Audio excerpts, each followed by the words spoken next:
you are such a good boy. And he said, no, no, no, no, no. I'm so naughty. You just keep catching me doing things right. And that stayed with me. And I try and do that with my clients, and I encourage you to do the same. Find them doing something right. You know, the word encourage, you're bringing courage in, even if it's something simple. Hooks by the front door for the keys. I know for myself that saved me about a quarter of my life. What you're going to have is like two different parts of your brain. You're going to have the analytical part that's coming in. You've got 2 hours.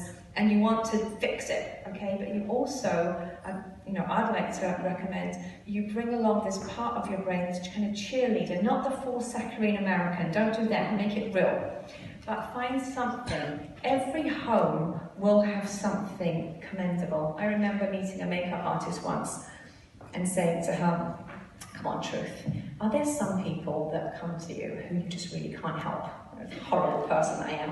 And she said, no, everybody has a redeeming feature. My job is to bring out that feature. Quite profound. So that's why I encourage you also, because from that client will flourish. And essentially, that is what we're there for. Then a last piece of research, and then we won't be so heavy, we'll get a bit lighter. There's a doctor who has the most difficult last name I've ever heard of.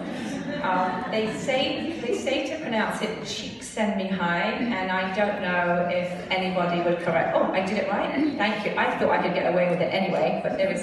Thank you. Wow, you're very fluent in that. I studied the video many times. Okay. So again, amazing TED Talk. And this gentleman discusses the power of flow. And this is something that I found so interesting, that he said that when you have flow in your life, you are just a happier person. Now, what's flow? Flow is when you do something and you get so immersed in it that time stands still. And I would say that 80% of the parents that you meet are going to be so drained and exhausted that you'll say to them, okay, I've learned about flow. You won't mention the doctor's name because it's very complicated. And you're going to say, so, now that we've done your playroom, we've got 10 minutes, I'd like to ask you a question about you. What do you do for flow? Flow is when time stands still and you just feel wonderful. And the person will say, and this has actually happened to me, say, oh, I love painting. Okay, this is I have no artistic talent, so I don't understand what that means. But I love painting. I say, great. When did you last paint, if I may ask? And she said, well, I take my kids painting every Tuesday. I went painting about 8 years ago. Okay, happy mum, happy home. Okay, encourage your clients, encourage yourself to have moments of flow. And what's really, really funny is that if I was to poll everybody now and what that flow was, for everybody in this room, it would be so, so different.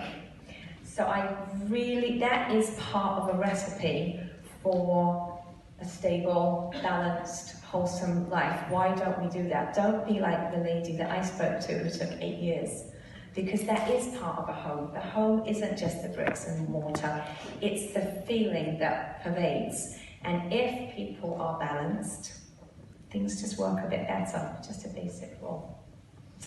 Okay. Now we'll do, one more thing of research, then I really will stop.